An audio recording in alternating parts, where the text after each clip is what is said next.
नमस्कार, तपाईं अहिले हेर्दै हुनुहुन्छ समाचार पार्टी न्युज बुलेटिन। म प्रहलाद चन्द्र घिमिरे। आज मिति विक्रम सम्वत 2079 साल असार 14 गते मंगलबार, ईस्वी सम्वत सन् 2022 जुन 28 तारिक। सदाको झैं आज पनि हामी देश तथा विदेशका महत्त्वपूर्ण खबरहरू, समाचार पार्टी हेल्थ टिप्स र समाचार पार्टी माइन्ड क्विज लगायतका महत्त्वपूर्ण तपाईलाई काम लाग्ने हेर्नै पर्ने समाचारहरू, ब्रेकिङ न्युज, न्युज अपडेट अनि आज दिनभर कहाँ के हुँदैछ सम्पूर्ण जानकारी लिएर उपस्थित भइसकेका छौं। हामीलाई अन्तिमसम्म हेर्नुहोला। हाम्रो मेहनतका लागि यो भिडियोमा एउटा लाइक अवश्य गर्नुहोला। दर्शक महानुभाव, पलपलको न्युज अपडेटका लागि हाम्रो च्यानललाई अहिलेसम्म तपाईले सब्स्क्राइब गर्नु भएको छैन भने कृपया सब्स्क्राइब गर्नुहोस् अनि नजिकै आउने बेल आइकनलाई क्लिक गर्नुहोला। दैनिक रूपमा हेर्नुहुन्छ भने रेगुलर भनेर लेख्नुहोला। आज पहिलो चोटि हो भने फर्स्ट टाइम भनेर लेख्नुहोला। देशभित्र हुनुहुन्छ भने आफू रहेको गाउँ ठाउँ सहर जिल्लाको नाम लेख्नुहोला। विदेशमा हुनुहुन्छ भने कुन देशबाट हेरिरहनु भएको छ त्यो कुरा तलको कमेन्ट बक्समा कमेन्ट गर्नुहोला। आउनुहोस् दर्शक महानुभाव, समाचार पार्टी न्युज बुलेटिन सुरु गरौं मुख्य खबरका शीर्षकहरूबाट।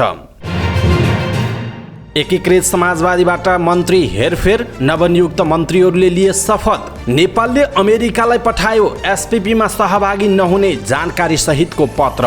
शोधानान्तर घाटाको जन्मदाता केपी शर्मा ओली सरकार र युवराज खतिवडा रहेको नेकपा माओवादी केन्द्रका अध्यक्ष पुष्पकमल दाहाल प्रचण्डको भनाई। काठमाडौँमा जारको सहित धेरै ठाउँको पानी दूषित, हैजाको महामारी फैलने जोखिम। गाईका सुनार मृत्यु प्रकरण, प्रेमीलाई 5 दिन हिरासतमा राख्न अदालतको अनुमति। प्रेम आले गौरव गर्नुपर्ने मन्त्रीमा पर्नुहुन्छ भन्दै पर्यटन सचिव नेउपानेको भनाई। नेपाल कुनै पनि सामरिक र रणनीतिक गठबन्धनमा प्रवेश नगर्ने परराष्ट्र मन्त्री नारायण खड्काको धारणा। मन्त्री पद र पैसाको लोभ नभएको निवर्तमान श्रम रोजगार तथा सामाजिक सुरक्षा मन्त्री कृष्ण कुमार श्रेष्ठको दावी। स्वयम्भू र हनुमान ढोकालाई जोड्ने हेरिटेज मार्ग बनाउने नवनियुक्त संस्कृति पर्यटन तथा नागरिक उड्डयन मन्त्री जीवनराम श्रेष्ठको भनाई। नेताहरू घमण्डी हुँदा देश नबनेको नवनियुक्त मन्त्री मेटमणि चौधरीको दावी। मासिक 20 युनिटसम्म खपत गर्ने 26 लाख ग्राहकले निशुल्क बिजुली सेवा पाएको ऊर्जा मन्त्री भूषालको दावी। संघीय निजामती ऐन छिट्टै संसदमा दर्ता गर्ने संघीय मामिला तथा सामान्य प्रशासन मन्त्री राजेन्द्र श्रेष्ठको स्पष्टोक्ति। तराईका जिल्लाहरूमा खानेपानीमा देखिएको आर्सेनिक समस्याको समाधान गर्दै तिनै तहको सरकारबीच सहकार्य गर्नुपर्ने खानेपानी मन्त्री उमाकान्त चौधरीको धारणा। जग्गा धितो राख्न रोक नलगाएको भूमि व्यवस्था सहकारी तथा गरिबी निवारण मन्त्री शशि श्रेष्ठको स्पष्टोक्ति। रामकुमारी झाँक्रीलाई धरधरी रुवाएर समाजवाद नआउने नेपाली कङ्ग्रेसका वरिष्ठ नेता रामचन्द्र पौडेलको भनाई। नेपाली कङ्ग्रेसलाई समाजवादको यात्रातर्फ आउन नेकपा एकीकृत समाजवादीका सम्मानित नेता झलनाथ खनालको आग्रह। नेपाल शक्ति राष्ट्रको क्रीडा स्थल बन्न थालेको राष्ट्रिय प्रजातन्त्र पार्टी नेपालका अध्यक्ष कमल थापाको दावी। देश र जनताको पक्षमा बजेट ल्याउँदा किन विरोध, राजीनामा दिन्न भन्दै अर्थमन्त्री जनार्दन शर्माको स्पष्टोक्ति। जन्ती लिएर गएको जीपले ठक्कर दिँदा 70मा 1 जनाको ज्यान गयो। माथिल्लो सान्जेन जलविद्युत आयोजनाले दशैं अगाडि नै उत्पादन सुरु गर्ने। गएको 24 घण्टामा नेपालमा थप 41 जनामा कोरोना भाइरसको संक्रमण पुष्टि। सकियो 3 दिने यङ फिल्म मेन्टर्स तालिम। फलफुल किन्दा 11 महिनामा 16 अर्ब रुपैयाँ बाहिरियो। 66,44,000 किलो मेवा मात्रै आयात गरियो। टिकेन शेयर बजारको वृद्धि, झण्डै 24 अङ्कले घट्यो शेयर बजार। 2 अर्ब रुपैयाँको आर्थिक शेयर कारोबार। चीनलाई काउन्टर दिन G7 का देशले 600 अर्ब डलर लगानी गर्ने। कोलम्बियामा रङ्गशाला भत्कँदा 4 जनाको ज्यान गयो, 30 जना घाइते। क्यानाडासँगको 2 दिवसीय खेल र आइसिसी विश्वकप क्रिकेट लिग 2 अन्तर्गत स्कटल्यान्ड भ्रमण गर्न लागेको राष्ट्रिय क्रिकेट टोलीको विदाई। खेलाडीलाई धेरैभन्दा धेरै अभ्यासको खाँचो रहेको महिला राष्ट्रिय क्रिकेटकी कप्तान रुबिना छेत्रीको धारणा। समाचार पार्टी हेल्थ टिप्स अन्तर्गत गर्मी मौसममा स्वास्थ्यका लागि अत्यन्त फाइदा हुने 5 फलफुलको विषयमा जानकारी दिनेछौँ र समाचारको अन्त्यमा समाचार पार्टी माइन्ड क्विज रहनेछ। हामीलाई अन्तिमसम्म हेर्नुहोला। नवनियुक्त मन्त्रीहरूले शपथ ग्रहण गरेका छन्। नेकपा एकीकृत समाजवादीबाट मन्त्रीहरू हेरफेर भएका थिए। राष्ट्रपति विद्यादेवी भण्डारीले शीतल निवासमा आयोजित समारोहमा नवनियुक्त मन्त्रीलाई शपथ ग्रहण गराउनु भएको हो। एकीकृत समाजवादीबाट जीवनराम श्रेष्ठ संस्कृति पर्यटन तथा नागरिक उड्डयन मन्त्री, मितमणि चौधरी शहरी विकास मन्त्री, शेरबहादुर कुँवर श्रम रोजगार तथा सामाजिक सुरक्षा मन्त्री, भवानी खापुङ स्वास्थ्य तथा जनसङ्ख्या मन्त्री र हिराकेशी स्वास्थ्य तथा जनसङ्ख्या राज्य मन्त्री बन्नुभएको छ। नेकपा एकीकृत समाजवादीले गएको जेठ 22 गते नै मन्त्री फिर्ता बोलाएर सरकारमा नयाँ मन्त्रीलाई पठाउने निर्णय गरेको थियो। त्यसै दिन मन्त्री बन्ने नेताहरूको नाम प्रधानमन्त्रीलाई बुझाए पनि 3 हप्तापछि मन्त्री परिषद पुनर्गठन भएको हो। मन्त्री फेरबदलको विषयमा एकीकृत समाजवादीभित्र असन्तुष्टि बढेको छ। नेपालले अमेरिकालाई स्टेट पार्टनरसिप प्रोग्राम एसपीपीमा आबद्ध नहुने जानकारी सहितको पत्र पठाएको छ। सोमबारको राष्ट्रिय सभाको बैठकमा गृहमन्त्री बालकृष्ण खाँडले एसपीपीमा आबद्ध नहुने भनी मन्त्री परिषदले गरेको निर्णय परराष्ट्र मन्त्रालय मार्फत अमेरिकी सरकारलाई पठाइएको जानकारी दिनुभयो। अमेरिकी र नेपाली सेनाको बीचमा सहयोग आदान प्रदानको सन्दर्भमा स्टेट पार्टनरसिप प्रोग्राम अब के हुन्छ भनेर गम्भीरतापूर्वक छलफल र बहस भएपछि मन्त्री परिषदले नै अगाडि बढाइने छैन भन्ने निर्णय गरेपछि त्यो निर्णय परराष्ट्र मन्त्रालय मार्फत अमेरिकालाई पठाइएको खाँडले बताउनुभयो। गएको असार 6 गते बसेको मन्त्री परिषदको बैठकले एसपीपीमा सहभागी नहुने निर्णय गरेको थियो। नेकपा माओवादी केन्द्रका अध्यक्ष पुष्पकमल दाहाल प्रचण्डले शोधनान्तर घाटाको स्थिति आउनुमा केपी शर्मा ओली नेतृत्वको पूर्ववर्ती सरकार जिम्मेवार रहेको बताउनुभयो। नरबहादुर कर्मचारी स्मृति प्रतिष्ठानद्वारा आयोजित नेपालमा समाजवाद, चुनौती र सम्भावना विषयक विचार गोष्ठीमा बोल्दै अध्यक्ष दाहालले वर्तमान शोधनान्तर घाटाको स्थितिको जिम्मेवार केपी ओली नेतृत्वको सरकार र तत्कालीन अर्थमन्त्री युवराज खतिवडा भएको बताउनुभयो। उहाँले नेकपा एमालेका महासचिव शङ्कर पोखरेलतर्फ लक्षित गर्दै आफू वामपन्थी तथा कम्युनिस्ट एकताको पहलकर्ता रहेको उल्लेख गर्दै बुर्जुवासँग मिलेर समाजवादको कुरा गरेको भन्न नमिल्ने बताउनुभयो। उहाँले देशमा भएको राजनीतिक परिवर्तनलाई मन नपराउनेहरूले परिवर्तन अनुसारको ऐन कानुन निर्माण गर्न नचाहेको पनि बताउनु भएको छ। उहाँले भन्नुभयो, हाम्रो अगाडि उहाँले शोधनान्तर घाटाको कुरा गर्नुभयो। यो शोधनान्तर घाटाको प्रणेता त्यसको जन्मदाता केपी ओली नेतृत्वको सरकार र युवराज खतिवडा हुन्, उहाँको भनाइरहेको छ। दर्शक महानुभाव, प्रचण्डको यो भनाइप्रति तपाईँको धारणा के छ? आफ्नो धारणा तलको कमेन्ट बक्समा कमेन्ट गर्नुहोला। एपिडेमियोलोजी तथा रोग नियन्त्रण महाशाखाका निर्देशक चुमनलाल दासले हैजाबाट बच्न नागरिक नै सजग रहनुपर्ने बताउनु भएको छ। सिंहदरबारमा बसेको शिक्षा तथा स्वास्थ्य समितिको बैठकमा बोल्दै महाशाखाका निर्देशक दासले हैजाबाट बच्न नागरिक र सरोकारवाला निकाय सजग रहनुपर्ने आवश्यकता रहेको बताउनुभयो। उहाँले अहिलेसम्म महाशाखाले परीक्षण गरेको 3 ठाउँको पानी प्रदूषित देखिएको बताउनुभयो। उहाँका अनुसार ललितपुरको सानेपा, काठमाडौँको बागबजार र दिल्ली बजारमा गरिएको पानी परीक्षणमा प्रदूषित पानी फेला परेको बताइएको छ। निर्देशक दासले नागरिकले पानी उमालेर तथा क्लोरिन र पियुस हालेर खाएमा पनि हैजाबाट बच्न सकिने बताउनुभयो। यसका कतिपय लक्षण नदेखिने भएकाले सामान्य शङ्का लागेमा पनि स्वास्थ्य परीक्षण गराउन उहाँको सुझाव छ। निर्देशक दासले सरकारले हैजा फैलनबाट रोक्न विभिन्न कदम चालिरहेको र अस्पतालहरूलाई तयारी अवस्थामा बस्न पनि भनेको बताउनु भएको छ। लोकदोहोरी गायिका दिलमाया सुनारको शङ्कास्पद मृत्यु प्रकरणमा पक्राउ परेका प्रेमी सूर्य श्रेष्ठलाई 5 दिन हिरासतमा राख्न अदालतले अनुमति दिएको छ। कर्तव्य ज्यान सम्बन्धी कसुरमा अनुसन्धानका लागि उनलाई हिरासतमा राख्न अदालतले अनुमति दिएको प्रहरी वृत्त बालाजुका डीएसपी गौतम मिश्रले जानकारी दिनुभयो। शनिबार बिहान पौने 11 बजे सुनार कोठामा मृत अवस्थामा भेटिएकी थिइन्। लगत्तै प्रहरीले उनका प्रेमी श्रेष्ठलाई पक्राउ गरेर अनुसन्धान थालेको थियो। तर हालसम्म सुनारको मृत्युको कारण खुलेको छैन। शिक्षण अस्पताल महाराजगञ्जमा फोरेन्सिक डाक्टरहरूले शवको पोस्टमार्टम गरेका छन्। रिपोर्ट आएको छैन। प्रारम्भिक जाँचमा सुनारको घाँटीमा लिगेचर मार्क बाहेक कुनै पनि चोटपटक देखिएको छैन। शुक्रबार रातिसँगै बसेका प्रेमी बिहान भागेर गएपछि घटना शङ्कास्पद बनेको छ। उनले सुनार झुन्डिएको देखेपछि निकालेको बताएका छन्। आत्तिएर झुन्डिएको सल पनि लिएर गएको भन्दै उनले सल फ्याँकेको ठाउँ पनि देखाएका छन्। त्यही आधारमा सल बरामद भएको छ। तर उनले सुरुवातमा झुटो बयान दिनु र सुनारको मोबाइल हालसम्म नभेटिनुले घटनालाई शङ्कास्पद बनाएको छ। पीडित परिवारले ज्यान सम्बन्धी कसुरमा उनी विरुद्धको किटानी जारी दिएको छ। पोस्टमार्टम रिपोर्टमा अन्यथा देखिए त्यही अनुसार प्रतिवेदन लैजाने प्रहरीको तयारी छ। गाईका सुनारको फेसबुकमा शनिबार राति 1:10 कसैको माया पाउन जति कोसिस गरे पनि पाउन सकिन, तर पनि हार खाइन। तर अहिले धेरै गाह्रो भयो, म बाँचेर पनि दिनदिनै मर्न सकिन आमा भन्दै स्टाटस पोस्ट भएको थियो। स्टाटसमा आफ्नो इच्छाले यो कदम उचालेको भन्दै कसैलाई दोष नभएको भनिएको थियो। कसैले खोजी नीति पनि नगर्नु र पोस्टमार्टम पनि नगर्नु स्टाटसमा भनिएको छ। पीडित पक्षले यो स्टाटसप्रति पनि शङ्का गरिरहेका छन्। दर्शक महानुभाव, गायिका दिलमाया सुनारको मृत्युको प्रकरणको यो विषयमा तपाईँको धारणा के छ? आफ्नो धारणा तलको कमेन्ट बक्समा कमेन्ट गर्नुहोला।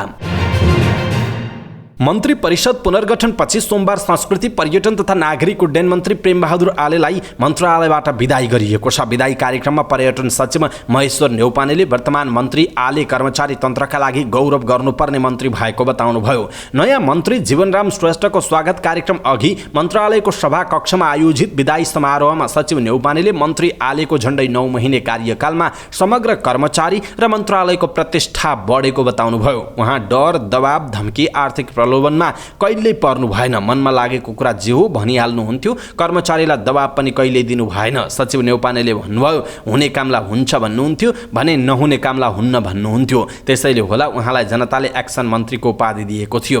सचिव न्यौपानेले मन्त्री आले जति दिन मन्त्रालयमा बस्नुभयो उति दिन जनताको पक्षमा काम गरेको बताउनुभयो। विदाई कार्यक्रममा बोल्दै निवर्तमान मन्त्री आलेले आफ्नो पहिलो प्राथमिकता जहिले सरकार र जनताको पक्षमा रहेको उल्लेख गर्दै अबको समय पनि त्यसमै खटिरहने बताउनुभयो।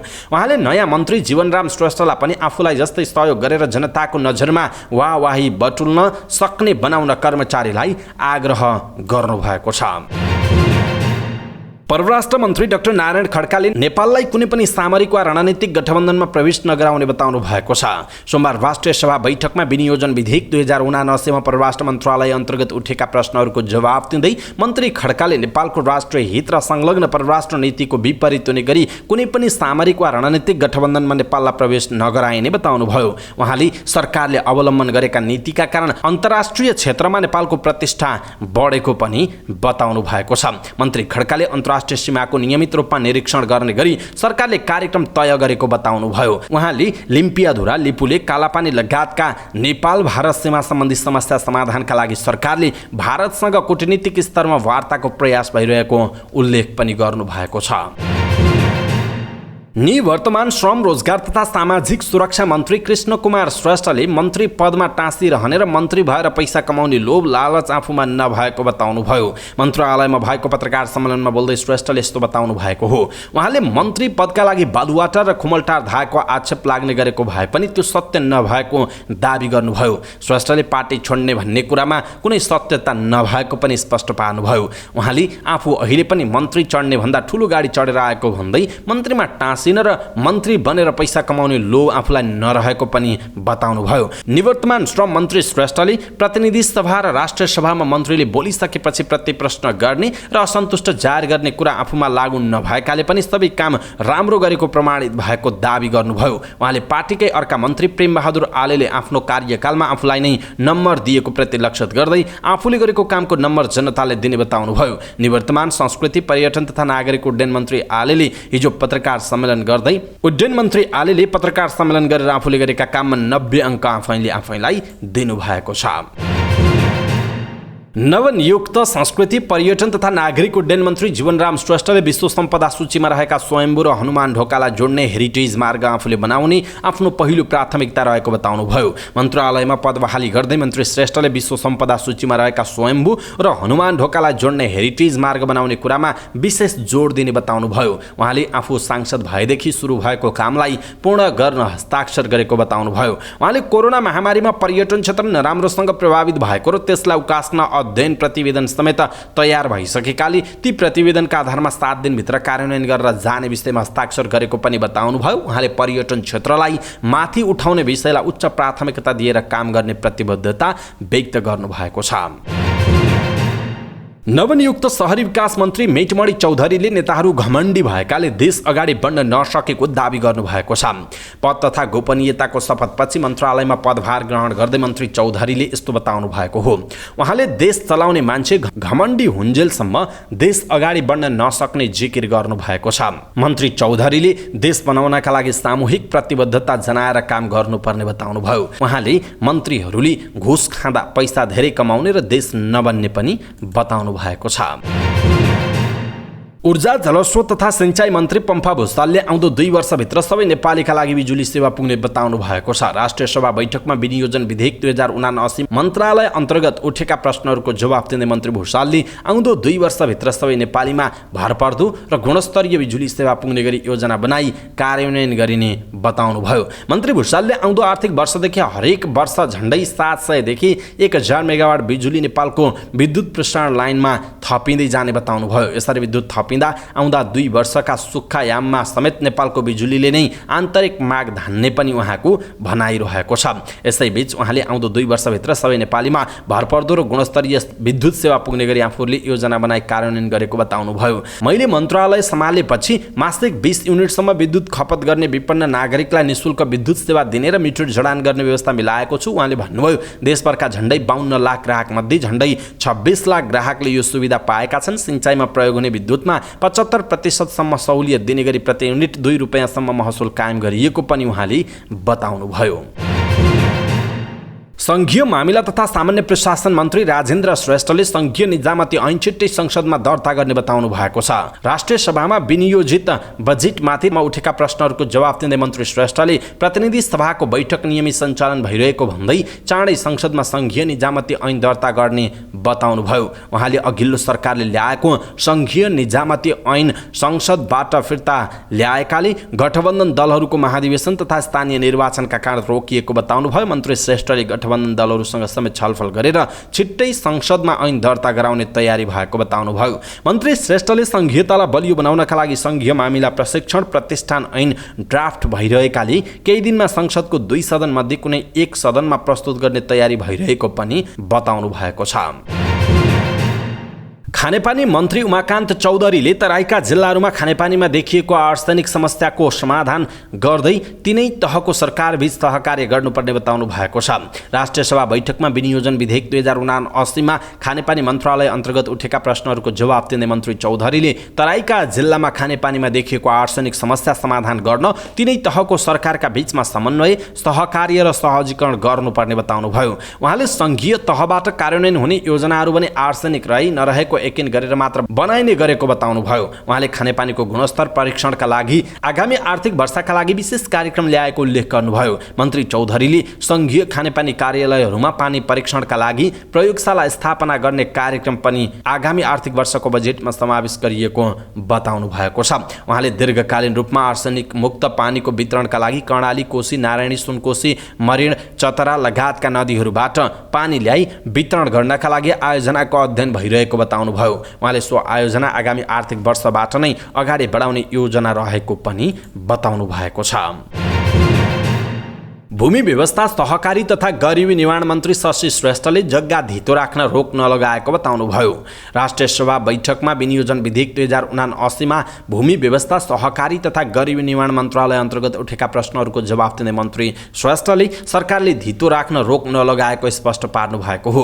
उहाँले स्थानीय तहबाट जग्गाको वर्गीकरण भए पश्चात मात्र कित्ता काट र धितो राखी ऋण लिन पाउने व्यवस्था गरिएको बताउनुभयो। उहाँले हालका लागि भने जग्गाको किसिम कृषि क्षेत्र हो कि गैर कृषि क्षेत्र हो भन्ने कुरा मात्र खुलाइ पुग्ने व्यवस्था गरेको बताउनुभयो। मन्त्री श्रेष्ठले यसो गर्नुको मुख्य उद्देश्य कृषि योग्य जग्गाको संरक्षण र खाद्य सुरक्षाको अवस्थामा सुधार ल्याउनु रहेको पनि बताउनुभयो। उहाँले भू उपयोग ऐनले जग्गाको वर्गीकरण गर्ने अधिकार स्थानीय तहलाई दिएको भन्दै संघीय सरकारले जग्गाको वर्गीकरण गर्न नमिल्ने बताउनुभयो। यद्यपि स्थानीय सरकारलाई प्राविधिक सहयोग भने गर्न सकिने उहाँको भनाइरहेको छ।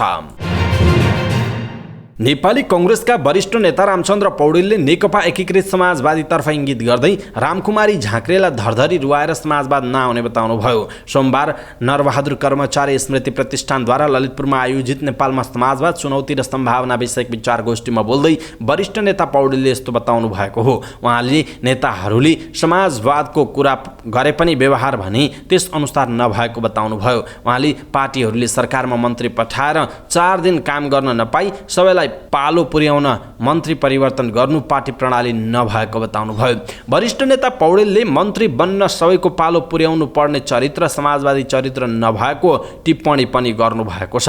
उहाँले नेताहरूले समाजवादको नारा बोक्ने तर काम भने प्रतिक्रियावादी र सामन्तवादी गर्ने गरेको जिकिर समेत गर्नुभएको छ। नेता पौडेलले समाजवादको नारामा प्रतिक्रियावादी प्रवृत्ति देखाउने गरिएको भन्दै अब राजनैतिक दलका नेता तथा कार्यकर्ता बदलिनु पर्ने आवश्यकता रहेको बताउनुभयो।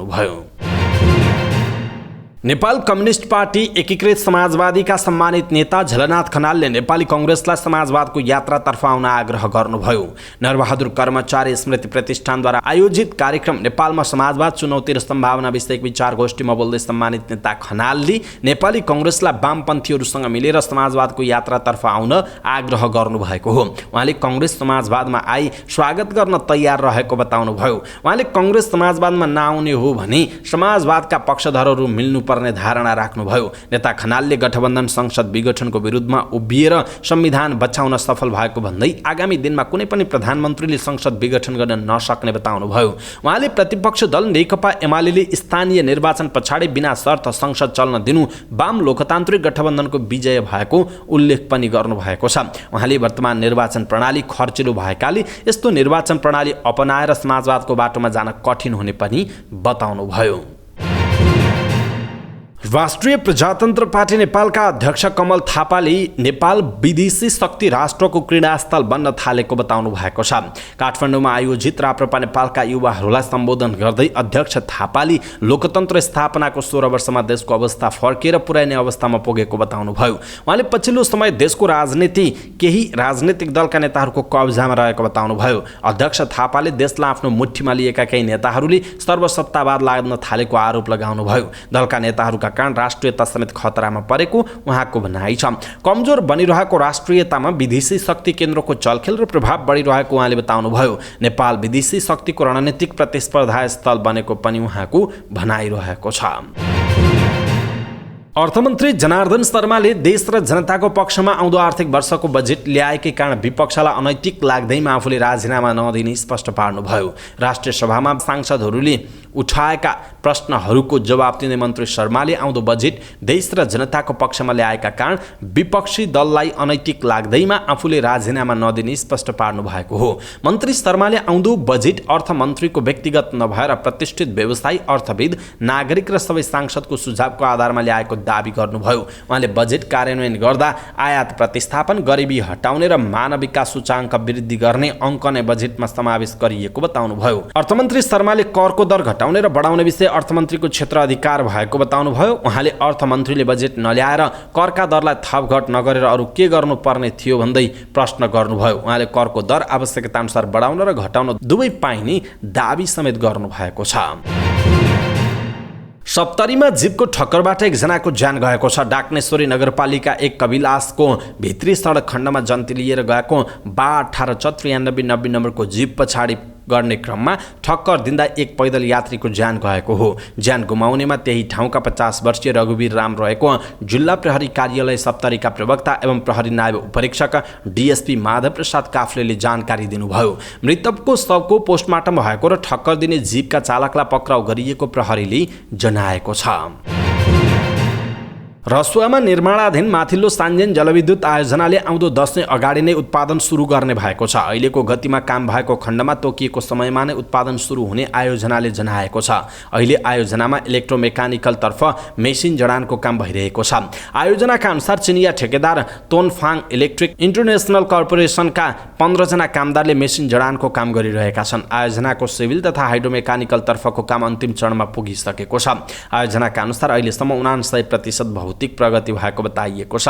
1 महिनाभित्र सुरुङ परीक्षणको काम सुरु हुने आयोजना प्रमुख सुधन सिंह महतले जानकारी दिनुभयो। गएको 24 घण्टामा नेपालमा 41 जनामा कोरोना भाइरसको संक्रमण पुष्टि भएको छ। पीसीआर र एन्टिजेन गरी 3358 जनाको नमुना परीक्षण गर्दा 41 जनामा संक्रमण देखिएको स्वास्थ्य तथा जनसङ्ख्या मन्त्रालयले जनाएको छ। यही अवधिमा 20 जना संक्रमित निको भएका छन्। मन्त्रालयका अनुसार अहिले 208 सक्रिय संक्रमित छन्।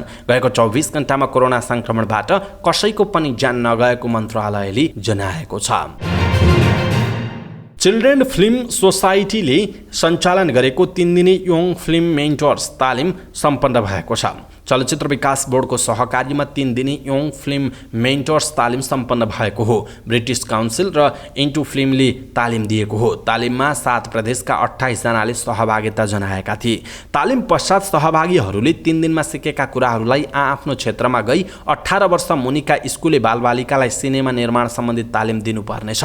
तालिमका प्रशिक्षक महेश श्रेष्ठले स्थानीय स्तरमा तालिम दिनका लागि सक्षम बनाउन यस किसिमको तालिमको आयोजना गरिएको बताउनुभयो। उहाँले यस प्रकारका तालिमले 18 वर्षभन्दा मुनिका बालबालिकाहरूलाई फिल्म मेकिङ सम्बन्धी विशेष जानकारी दिन सहयोग पुर्याउने विश्वास पनि व्यक्त गर्नुभएको छ। देशको परिचय कृषि प्रधान, खेतीपाती गर्ने जमिन बाँझो, खेती गर्ने युवा जति खाडीमा, तिनै युवाले पठाएको रेमिटेन्सको पैसा खर्च गरेर विदेशबाट खाद्यान्नको आयात गर्नु परिरहेको डरलाग्दो तथ्याङ्क सार्वजनिक भएको छ। भन्सार विभागले हालै सार्वजनिक गरेको चालु आर्थिक वर्षको 11 महिनामा 16 अर्ब रुपैयाँ बढीको कृषि तथा फलफुल आयात भएको पाइएको छ। देशका 2/3 भन्दा बढी नागरिक कृषिमा आश्रित रहेको र कुल गार्हस्थ उत्पादन जीडीपीमा कृषि क्षेत्रको योगदान 1/3 भन्दा बढी रहेको अवस्थामा समेत फलफुलको आयातमा अर्बौं रुपैयाँ बाहिरिरहेको छ। चालु आर्थिक वर्षको पहिलो 11 महिनामा फलफुलको आयातका कारण 16 अर्ब 21 करोड रुपैयाँ भन्दा धेरै रकम विदेशिएको भन्सार विभागले सार्वजनिक गरेको तथ्याङ्कमा उल्लेख छ। देशको आर्थिक क्षेत्रमा कृषिको योगदान उल्लेख्य रहे पनि अझै कुल कृषियोग्य जमिन मध्ये धेरै बाँझो छ। यस्ता कृषियोग्य भूभागको थोरै मात्राको सही र व्यवस्थित उपयोग गर्न सकी कृषिजन्य उपभोग्य वस्तुमा आत्मनिर्भर हुने अवस्था ल्याउन सकिन्छ। यस्ता उपभोग्य वस्तु आयात गरी अर्बौं रुपैयाँ विदेशीबाट जोगिन सकिन्छ। चालु आर्थिक वर्षको जेठ मसान्तसम्म नेपालमा 6 अर्ब 65 करोडको स्याउ आयात भएको जनाइएको छ। त्यस्तै गरी 2 अर्ब बढीको अंगुर आयात भएको छ भने 1 अर्ब 57 करोडको केरा आयात भएको जनाइएको छ। विभागका अनुसार सुन्तलाको आयात पनि उस्तै छ। 11 महिनाको अवधिमा 1 अर्ब 24 करोड 86 लाख 21 हजार बराबरको सुन्तला आयात भएको बताइएको छ। त्यस्तै गरी अनार पनि 1 करोड 4 लाख 84 हजारको आयात भएको बताइएको छ। नेपालको हावापानी सुहाउँदो फलका रूपमा रहेको मेवाको आयात समेत उच्च देखिन्छ। विभागका अनुसार चालु आर्थिक वर्षको 11 महिनामा 66 लाख 44 हजार 161 किलो मेवा आयात भएको देखिन्छ। मेवाको आयात मूल्य 23 करोड 40 लाख 2 हजार रुपैयाँ बराबर रहेको जनाइएको छ। आइतबार झण्डै 95 अङ्कले बढेको शेयर बजार सोमबार भने दोहोरो अङ्कले घटेको छ। शेयर बजार परिसूचक नेप्से 23.85 अङ्कले घटेर 1933.13 बिन्दुमा झरेको छ। सोमबार जीवन बिमा र लगानी समूह बाहेक सबै समूहको शेयर घटेको छ। 229 वटा कम्पनीको 56 लाख 41 हजार किता शेयर 2 अर्ब 4 करोड 48 लाख रुपैयाँमा कारोबार भएको छ। सबैभन्दा धेरै नागरिक लगानी कोषको 15 करोड 65 लाख रुपैयाँको शेयर किनबेच भएको छ। सबैभन्दा धेरै उन्नति सहकारी लघुवित्तको शेयर 10% घटेको छ। समग्रमा बजार घटे पनि CYC लघुवित्त र न्यादी हाइड्रोपावर कम्पनीको शेयर 10% तथा लाइफ इन्सुरेन्स कर्पोरेसन नेपालको शेयर 9% भन्दा धेरैले बढेको जनाइएको छ। G7 मा आबद्ध देशले चीनको बढ्दो प्रभाव रोक्न अति कम विकसित र विकासशील देशमा 600 अर्ब डलर लगानी गर्ने भएका छन्। जर्मनीमा भइरहेको G7 का प्रमुखहरूको बैठकले चीनले belt and road initiative BRI मार्फत आफ्नो प्रभुत्व बढाइरहेको निष्कर्ष निकाल्दै 600 अर्ब डलरको कोष बनाएर खर्च गर्ने निर्णय गरेको BBC ले जनाएको छ। यो रकम partnership for global infrastructure and investment PGII मार्फत खर्च हुनेछ। अमेरिकी राष्ट्रपति जो बाइडेनले यो योजनाले कयौं देशले प्रतिफल प्राप्त गर्ने बताएका छन्। यो कोषबाट मध्यम र न्यून आय भएका देशमा सहायता र ऋण लगानी गरेर लोकतान्त्रिक पद्धतिमा आधारित पूर्वाधारको निर्माण अगाडि बढाइने नेताहरूले बताएको खबरमा उल्लेख गरिएको छ। कम्बोडियामा साँढे जुधाई प्रतियोगिता हेर्न रङ्गशालामा भेला भएका दर्शक बस्ने कक्ष भत्किँदा 4 जनाको ज्यान गएको छ। 30 जना घाइते भएका छन्। कोलम्बियाको एल स्पिनल रङ्गशालामा प्रतियोगिता चलिरहँदा काठको 3 तले दर्शक दीर्घा भत्किएको बीबीसीले जनाएको छ। कोलम्बियामा वर्षेनै आयोजना हुने गरेको सान पेड्रो फेस्टिभलमा साँढेले हानेर कयौंको ज्यान जाने गरेको छ। राष्ट्रपति गुस्ताभो पेट्रोले यस्ता प्रतियोगितामाथि प्रतिबन्ध लगाउने बताउँदै आएका छन्। क्यानाडासँगको 2 एकदिवसीय खेल र आइसिसी विश्वकप क्रिकेट लिग 2 अन्तर्गत स्कटल्यान्ड भ्रमण गर्न लागेको नेपाली राष्ट्रिय क्रिकेट टोलीलाई सोमबार बिदाई गरिएको छ। नेपाल क्रिकेट सङ्घ क्यानले एक कार्यक्रमको आयोजना गरेर सन्दीप लामिछानेको कप्तानीमा रहेको 14 सदस्यीय क्रिकेट टोलीलाई बिदाई गरेको हो। टोलीलाई राष्ट्रिय खेलकुद परिषदका सदस्य सचिव टङ्कलाल घिसिङ, क्यानका अध्यक्ष चतुरबहादुर चन्द, कोषाध्यक्ष रोशन सिंह लगायतले बिदाई गर्नुभयो। नेपाली टोलीले आउँदो असारको 29 गतेदेखि स्कटल्यान्डमा हुने विश्वकप लिग 2 र त्यो प्रतियोगिता अघि क्यानाडामा रहेको स्थानीय क्लबसँग अभ्यास खेल र क्यानाडाको राष्ट्रिय टोलीसँग हुने एक दिवसीय खेल खेल्ने तालिका रहेको जनाइएको छ। महिला राष्ट्रिय क्रिकेटकी कप्तान रविना छेत्रीले खेलाडीलाई धेरैभन्दा धेरै अभ्यास खेलको खाँचो रहेको बताएका छन्। एसिसी महिला टी20 च्याम्पियनसिपमा सहभागी भएर स्वदेश फर्किएपछि त्रिभुवन अन्तर्राष्ट्रिय विमानस्थलमा पत्रकारहरूसँग कुराकानी गर्दै उनले धेरैभन्दा धेरै प्रतियोगितामा अवसर पाए नेपाली महिला क्रिकेट टोली अगाडि बढ्ने बताएका छन्। उनले सकेसम्म सबै खेलाडी काठमाडौँमै बसेर अभ्यासलाई निरन्तरता दिने योजना बनाएको पनि बताएका छन्। यस्तै अस्मिना कर्मचारीले पनि मलेसिया भ्रमण राम्रो अनुभव लिने अवसर भएको र आउँदो दिनमा अझै राम्रो गर्न अभ्यास खेललाई निरन्तरता दिनुपर्ने बताएका छन्। उनले राम्रो खेल्दा खेल्दै पनि एसिसी महिला टी20 च्याम्पियनसिपबाट बाहिरिनु परेकोमा दुःख लागेको बताएका छन्। मुख्य प्रशिक्षक जगत टमटाले जित नजिक पुगेर पनि खेल गुमाउनु परेको गुनासो गरेका छन्। समाचार पार्टी न्युज बुलेटिनमा पालो भएको छ समाचार पार्टी हेल्थ टिप्स। आजको समाचार पार्टी हेल्थ टिप्समा हामीले गर्मी मौसममा खानुपर्ने विभिन्न फलफुलको विषयमा जानकारी दिनेछौँ जसका कारणले स्वास्थ्यमा अत्यन्त ठुलो फाइदा पुर्याउँछ। गर्मी मौसम बजारमा विभिन्न किसिमका फलफुलहरू यति बेला देख्न सकिन्छ। गर्मी मौसममा शरीरलाई स्वस्थ र फुर्तिलो बनाइराख्नका लागि प्रशस्त मात्रामा फलफुलको सेवन गर्नु अत्यावश्यक हुन्छ। त्यसकारण हामीले केही फलफुलको जानकारी दिनेछौँ जसका कारण तपाईँलाई केही न केही स्वास्थ्य लाभ हुन्छ। पहिलो हो आँप। आँपलाई फलफुलको राजा भनेर चिनिन्छ। आँप खानु स्वास्थ्यका दृष्टिकोणले लाभदायी हुन्छ। यसले शरीरमा शक्ति पैदा गर्छ र आँपलाई 2 देखि 3 घण्टासम्म पानीमा डुबाएर खानाले शरीरमा शीतलता प्रदान गर्दछ। अर्को हो खरबुजा। गर्मी मौसममा पाइने फल खरबुजा हो। यसले शरीरमा शीतलता प्रदान गर्नुका साथै यसमा हुने तत्त्वले पेट सम्बन्धी समस्या, ग्यास्ट्राइटिस, कब्जियतबाट मुक्ति मिल्छ। यसको सेवनले शरीरमा थकाइको महसुस कम गर्दछ। अर्को हो लिची। गर्मी मौसममा पाइने फलमध्ये अर्को हो लिची। यो विशेष गरी ग्रीष्म ऋतुमा पाइन्छ। यसको सेवनले शरीरलाई शीतलता प्रदान गर्नुका साथै मस्तिष्कलाई चुस्त बनाइराख्न मद्दत गर्दछ। त्यस्तै अर्को हो अंगुर। अंगुर शरीरलाई शीतलता प्रदान गर्ने एक पौष्टिक तत्त्व भएको फल हो। यसमा प्रशस्त मात्रामा एन्टिअक्सिडेन्ट नामक तत्त्व पाइन्छ जसले मानसिक तनाव कम गर्नुका साथै शरीरमा भोक तथा प्यास मेटाउन मद्दत गर्दछ। र अर्को हो काँक्रा। काँक्रोमा 96% पानीको मात्रा हुने भएकाले गर्मी मौसममा यसको सेवन गर्नु अति उपयुक्त हुन्छ।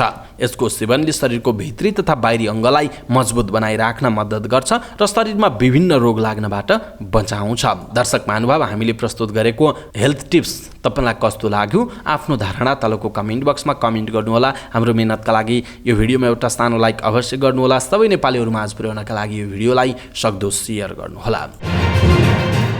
समाचार पार्टी न्युज बुलेटिनमा पालो भएको छ समाचार पार्टी माइन्ड क्विज। समाचार पार्टी माइन्ड क्विजमा हिजो हामीले सोधेको प्रश्न थियो, ई क्लास नेपालको एप कहिले सार्वजनिक गरिएको हो? यसको सही उत्तर हो विक्रम सम्वत 2077 साल मक्सिर 23 गते। यो एप सिकाइ सहज बनाउने उद्देश्यले तयार पारिएको हो। कक्षा 1 देखि 10 सम्मको पाठ्यक्रम र पाठ्यपुस्तकका आधारमा रहेर यो एप शिक्षा तथा मानव स्रोत विकास केन्द्रद्वारा सार्वजनिक गरिएको हो। समाचार पार्टी माइन्ड क्विजको आजको प्रश्न छ, आयात निर्यात कार्य सहज बनाउन सञ्चालनमा ल्याइएको पोर्टल कुन हो? आयात निर्यात कार्य सहज बनाउन सञ्चालनमा ल्याइएको पोर्टल कुन हो? कृपया आफूलाई लागेको सही उत्तर तलको कमेन्ट बक्समा कमेन्ट गर्नुहोला। हवस् त दर्शक महानुभाव, आजका महत्त्वपूर्ण समाचार, ब्रेकिङ न्युज अपडेट, समाचार पार्टी हेल्थ टिप्स, समाचार पार्टी माइन्ड क्विज लगायत महत्त्वपूर्ण तपाईँलाई हेर्नै पर्ने समाचारहरू, विभिन्न जानकारीहरू आजका लागि यति नै। हामीले प्रस्तुत गरेका यी सामग्रीहरूप्रति तपाईँको कुनै पनि सल्लाह सुझाव अनि प्रतिक्रिया छ भने तलको कमेन्ट बक्समा कमेन्ट गर्नुहोला। हाम्रो मेहनतका लागि कृपया एउटा लाइक अवश्य गरिदिनुहोला। सानो एउटा लाइक हो, तपाईँको एउटा लाइकले हामीलाई अत्यन्त उत्प्रेरणा दिनेछ। एउटा कमेन्ट गर्नुहोला र कम्तीमा पनि आफ्नो फेसबुकमा एउटा सेयर अवश्य गर्नुहोला, किनकि सबै नेपालीहरू माझ पुर्याउनका लागि यो भिडियोलाई सक्दो सेयर गर्नुहोला। पलपलको न्युज अपडेटका लागि हाम्रो च्यानललाई तपाईँले अहिलेसम्म सब्स्क्राइब गर्नुभएको छैन भने कृपया सब्स्क्राइब गर्नुहोस् अनि नजिकै आउने बेल आइकनलाई क्लिक गर्नुहोला। पलपलको न्युज अपडेटका साथ फेरि हाम्रो भेट हुनेछ। तपाईँ समाचार पार्टी हेर्दै गर्नुहोस्। नमस्कार।